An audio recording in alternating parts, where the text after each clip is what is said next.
Dear students, এই ক্লাসের বিষয় হলো পিএন সংযোগ ডায়োড বা অর্ধপরিবাহী ডায়োড, ডিপ্লেশন রিজিয়ান অর্থাৎ নিঃশেষিত স্তর, সম্মুখ বায়াস মানে ফরওয়ার্ড বায়াস, রিভার্স বায়াস অর্থাৎ বিপরীত বায়াস। প্রথম টপিকটা হলো পিএন সংযোগ। এটি একটি বিশুদ্ধ অর্ধপরিবাহী কেলাস। এই বিশুদ্ধ অর্ধপরিবাহী কেলাসটির এক প্রান্তে গ্রহিতা অপবস্তু যেমন অ্যালুমিনিয়াম এবং অপর প্রান্তে দাতা অপবস্তু যেমন আর্সেনিক ডোপিং করলে এই দিকটি পি টাইপ আর এই দিকটি এন টাইপ অঞ্চলের সৃষ্টি হবে। এই দিকটিতে তাহলে পি টাইপ অঞ্চলের আর এই দিকটিতে এন টাইপ অঞ্চলের সৃষ্টি হবে। তাহলে এই দিকটিতে হোলের সংখ্যা বেশি হবে, এই দিকটিতে হোলের সংখ্যা বেশি হবে, আর এই দিকটিতে ইলেকট্রনের সংখ্যা, মুক্ত ইলেকট্রনের সংখ্যা বেশি হবে। অর্থাৎ এই দিকটিতে হোল সংখ্যাগুরু বাহক, এই দিকটিতে ইলেকট্রন সংখ্যাগুরু বাহক হবে। এই ব্যবস্থাটাকে বলবো পিএন সংযোগ, পিএন জাংশন। এটার আরেকটা নাম আছে অর্ধপরিবাহী ডায়োড অর্থাৎ সেমিকন্ডাক্টর ডায়োড। এরকম নামকরণের কারণ পি টাইপ অঞ্চলটা ধনাত্মক হোল হচ্ছে সংখ্যাগুরু বাহক, এন টাইপ অঞ্চলটাতে ঋণাত্মক ধর্মী ইলেকট্রন সংখ্যাগুরু বাহক। অর্থাৎ এক্ষেত্রে দুটি তড়িৎদ্বার, একটি তড়িৎদ্বার একটি তড়িৎদ্বার, দুটি তড়িৎদ্বার পাওয়া গেল। দুটি তড়িৎদ্বার মানে হচ্ছে ডাই ইলেকট্রোড, এর থেকে কথাটা এসেছে ডায়োড, ডাই ইলেকট্রোড বা ডায়োড। তাহলে অর্ধপরিবাহী ডায়োড বা পিএন সংযোগ এর সংজ্ঞাটা দেবো কেমন করে।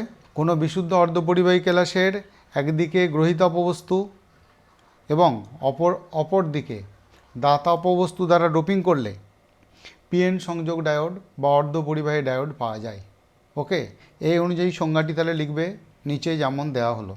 এর পরের টপিক নিঃশেষিত অঞ্চল বা ডিপ্লেশন রিজিয়ান। এর জন্য একটি অর্ধপরিবাহী কেলাসকে নিই। অর্ধপরিবাহী কেলাস এর এই দিকটিতে ধরো পি টাইপ অঞ্চলের সৃষ্টি করা হয়েছে, এই দিকটিতে এন টাইপ অঞ্চলের সৃষ্টি করা হয়েছে। তাহলে এইদিকে হোল হচ্ছে সংখ্যাগুরু বাহক, হোল, এইদিকে ইলেকট্রন সংখ্যাগুরু বাহক। এরা হোলগুলি ধনাত্মক তড়িৎধর্মী, ইলেকট্রনগুলি ঋণাত্মক তড়িৎধর্মী। তাহলে এদের নিজেদের এরকম কেলাস ধর্মের পার্থক্যের জন্যই কী হবে, ব্যাপন প্রক্রিয়ার মাধ্যমে হোলগুলি এন প্রান্তের দিকে আর ইলেকট্রনগুলি পি প্রান্তের দিকে ছুটে আসবে। কিন্তু এরকম ইলেকট্রনগুলি যখন পি প্রান্তের দিকে আসতে চাইবে তখন এই দিকটিতে ধনাত্মক তড়িৎ ক্ষেত্রের সৃষ্টি হবে আর এই দিকটিতে ঋণাত্মক তড়িৎ ক্ষেত্রের সৃষ্টি হবে। এই যে অভ্যন্তরীণ তড়িৎ ক্ষেত্রের সৃষ্টি হলো, এই অভ্যন্তরীণ তড়িৎ ক্ষেত্রের জন্য ইলেকট্রনগুলি কিন্তু ফার্দার আর সামনের দিকে যেতে পারবে না, হোলগুলিও ফার্দার আর সামনের দিকে যেতে পারবে না। তার মানে এই মধ্যবর্তী স্থানটাতে এমন একটা অঞ্চলের সৃষ্টি হবে যে অঞ্চলটাকে পেরিয়ে ইলেকট্রনগুলোও যেতে পারবে না, হোলগুলোও যেতে পারবে না। অর্থাৎ বলতে পারি যে এই অঞ্চলটিতে এমন একটি অঞ্চল মাঝখানটিতে সৃষ্টি হবে যে অঞ্চলটিতে কোনো গতিশীল আধানবাহকের অস্তিত্ব থাকবে না। এই অঞ্চলটিকেই বলা হবে ডিপ্লেশন রিজিয়ান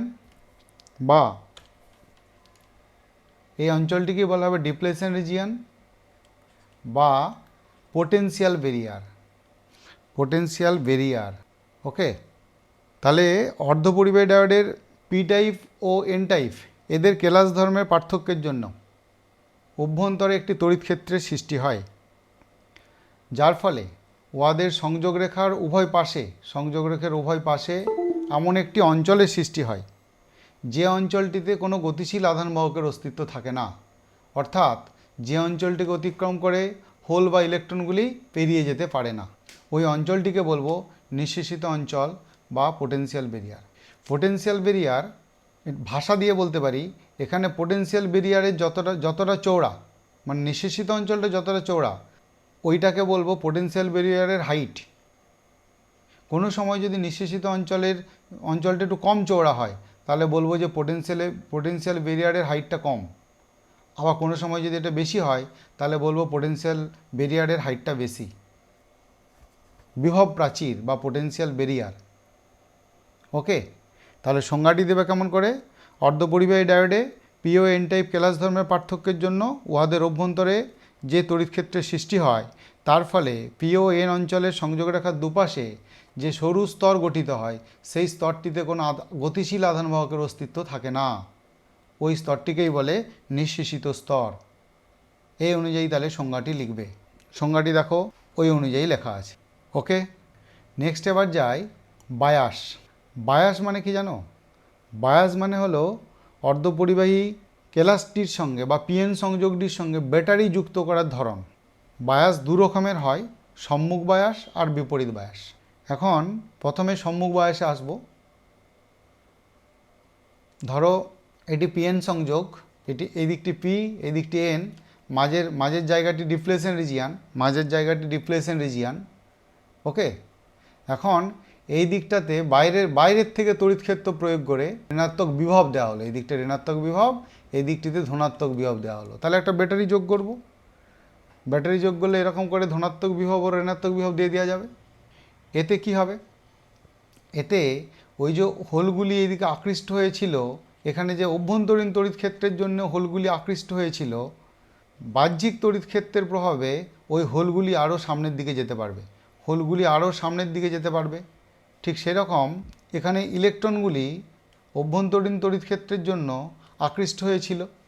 ইলেকট্রনগুলি এই স্থানটিকে বা এই অঞ্চলটিকে অতিক্রম করে যেতে পারছিল না, কিন্তু বাহ্যিক তড়িৎক্ষেত্র প্রয়োগ করার ফলে, ব্যাটারির সাহায্যে বাহ্যিক তড়িৎক্ষেত্র প্রয়োগ করার ফলে তাহলে ওই ইলেকট্রনগুলি আরও সামনের দিকে চলে আসতে পারবে। হোলগুলিও সেরকম সামনের দিকে চলে আসবে।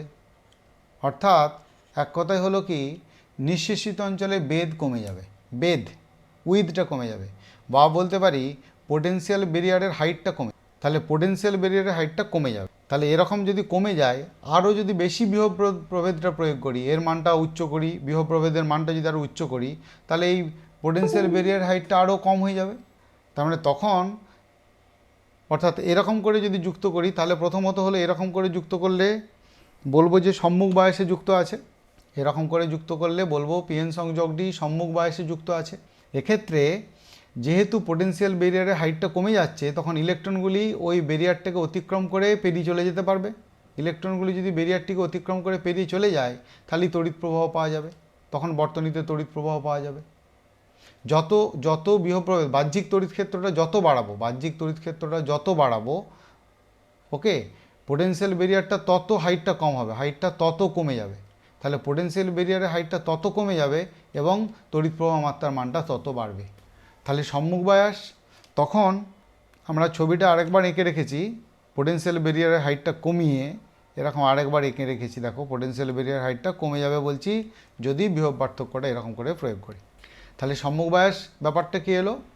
সম্মুখ বায়াস মানে হচ্ছে তাহলে পিএন সংযোগের পি প্রান্তের সঙ্গে ব্যাটারির ধনাত্মক দিক এবং এন প্রান্তের সঙ্গে ব্যাটারির ঋণাত্মক দিককে যুক্ত করলে ওই ডায়োডটি সম্মুখ বায়াসে আছে বলা হয়।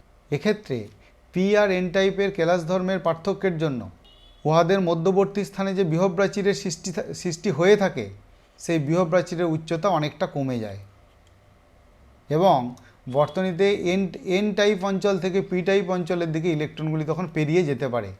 এন টাইপ অঞ্চল থেকে, এখানে দেখাচ্ছি, এইখানে এন টাইপ অঞ্চল থেকে পি টাইপ অঞ্চলের দিকে ইলেকট্রনগুলি পেরিয়ে যেতে পারে, ফলে তড়িৎ প্রবাহ পাওয়া যায়। ওকে, তাহলে সম্মুখ বায়াসের সংজ্ঞাটা নিচে লেখা আছে, দেখো, সেই মতো সম্মুখ বায়াসের সংজ্ঞাটি লিখবে। এরপরে যাব বিপরীত বায়াসের সংজ্ঞায়। বিপরীত বায়াস, তাহলে এর জন্য একটা পিএন সংযোগ ডায়োডকে নিই। বিপরীত বায়াস মানে ঠিক আগের উল্টোটা বলতে এই দিকটা ধরো পি টাইপ, এই দিকটা এন টাইপ। ওকে, এখন ব্যাটারির ঋণাত্মক দিকটিকে, দেখো এই যে ঋণাত্মক দিকটিকে পি টাইপ অঞ্চলের সঙ্গে আর ধনাত্মক দিকটিকে এন টাইপ অঞ্চলের সঙ্গে যোগ করা হয়েছে। ব্যাটারির ধনাত্মক দিকটিকে পিএন সংযোগের এন টাইপ অঞ্চলের দিকে যোগ করা হয়েছে। তাহলে কি হবে না, একেই তো হোলগুলি অভ্যন্তরীণ তড়িৎক্ষেত্রের জন্য এদিকে যেতে পারছিল না, আরও যদি বাইরে আবার ঋণাত্মক তড়িৎক্ষেত্র প্রয়োগ করা হয়, তাহলে হোলগুলি আরও যেতে পারবে না, অর্থাৎ তখন ডিপ্লেশন রিজিয়নটা যত দূরে শুরু হয়েছিল আরও আগে শুরু হয়ে যাবে। ওকে, সেরকম ইলেকট্রনগুলিও অভ্যন্তরীণ তড়িৎ ক্ষেত্রের জন্য যেতে পারছিল না। অভ্যন্তরীণ তড়িৎ ক্ষেত্রে এইদিকে পজিটিভ, তাহলে ইলেকট্রনগুলি যেতে পারছিল না। আবার ব্যাটারির জন্য বাইরে যদি বিভব পার্থক্য প্রয়োগ করি, তাহলে ইলেকট্রনগুলি আরও সামনের দিকে আগাতে পারবে না। তার মানে ডিপ্লেশন রিজিয়নের বেধটা এই দিকেও বেড়ে যাবে, অর্থাৎ ডিপ্লেশন রিজিয়নের বেধটা যা ছিল তার থেকে বেড়ে যাবে। এরকম করে যদি পিএন সংযোগের সঙ্গে ব্যাটারিকে যোগ করি, তাহলে বলবো ওই সংযোগটা বিপরীত বায়াসে আছে। ওকে, তাহলে বিপরীত বায়াস মানে কি হলো? বিপরীত বায়াস মানে হলো পিএন সংযোগ ডায়োডের পি প্রান্তের সঙ্গে ব্যাটারি ঋণাত্মক মেরু এবং এন প্রান্তের সঙ্গে ব্যাটারি সংযোগটি বিপরীত বায়াসে আছে বলা হয়। এক্ষেত্রেও পি এবং এন টাইপ কেলাস ধর্মের পার্থক্যের জন্য উহাদের সংযোগস্থলে যে বিভব প্রাচীরের সৃষ্টি হয়ে থাকে, প্রযুক্ত বিভব পার্থক্যের ফলে ওই সংযোগস্থলে ওই বিভব প্রাচীরের উচ্চতাটা আরও বেড়ে যায়। তার মানে তখন ওই পিএন সংযোগটার মধ্য দিয়ে প্রায় কোনো তড়িৎ প্রবাহ মাত্রাই চলে না। ওকে, এই হলো তাহলে বিপরীত বায়াস। তাহলে বিপরীত বায়াসে মূল কথা হলো ব্যাটারির ঋণাত্মক মেরুটা যুক্ত হবে পি প্রান্তের সঙ্গে, আর ব্যাটারির ধনাত্মক মেরুটা যুক্ত হবে এন প্রান্তের সঙ্গে, আর ডিপ্লেশন রিজিয়নের বেধটা এখানে বাড়বে বা বিভব প্রাচীরের উচ্চতাটা বাড়বে। যেটা বলছিলাম যে এখানে ডিপ্লেশন রিজিয়নের বেধটা কম, বিপরীত বায়াস প্রয়োগ করার জন্য ডিপ্লেশন রিজিয়নের বেধটা বাড়বে, বিভব প্রাচীরের উচ্চতাটা বাড়বে, প্রায় কোনো তড়িৎ প্রবাহ মাত্রা পাওয়া যাবে না। এই অনুযায়ী তাহলে বিপরীত বায়াসের সংজ্ঞাটি লিখতে হবে। ওকে।